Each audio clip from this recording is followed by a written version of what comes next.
So this is part 2 of the last video.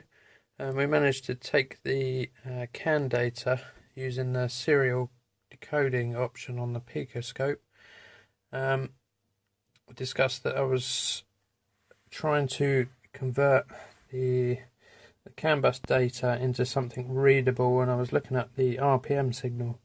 So where I've got to at the moment, kind of got a table here that represents all of the data into readable format.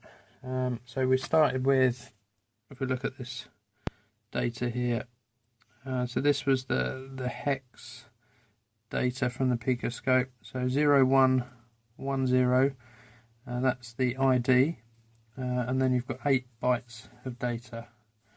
So the 68018C, that converts into decimal into this number here, and then, as you'll see on the table in a minute, that then converts to 100 RPM. Now, how we do that, I managed to capture at 0 RPM, and then at 100, then 200, and 300, 400, 500, and then I was able to sort of get an idea of where to go with the formula.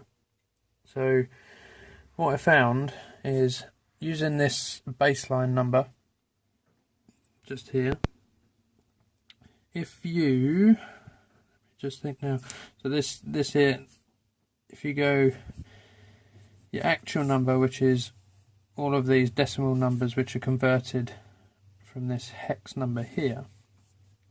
So if you take one of these, take away the baseline, which is this, and you're left with these numbers. So this number corresponds to this one if you take away the baseline, and so on and so forth. So what I then found is all you've got to do is here just divide this number by 4, and then you get your RPM.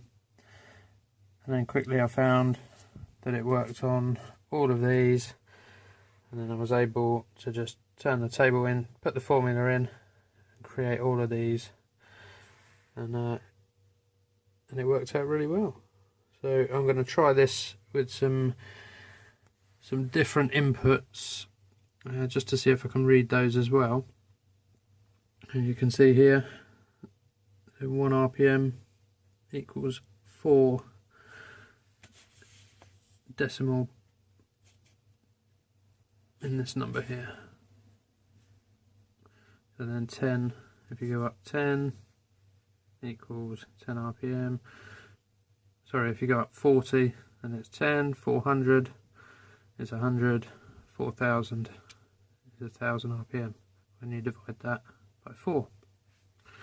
I also noticed as well, while I was doing this, this seems to be the data that I'm capturing is the data that's being sent to the scan tool,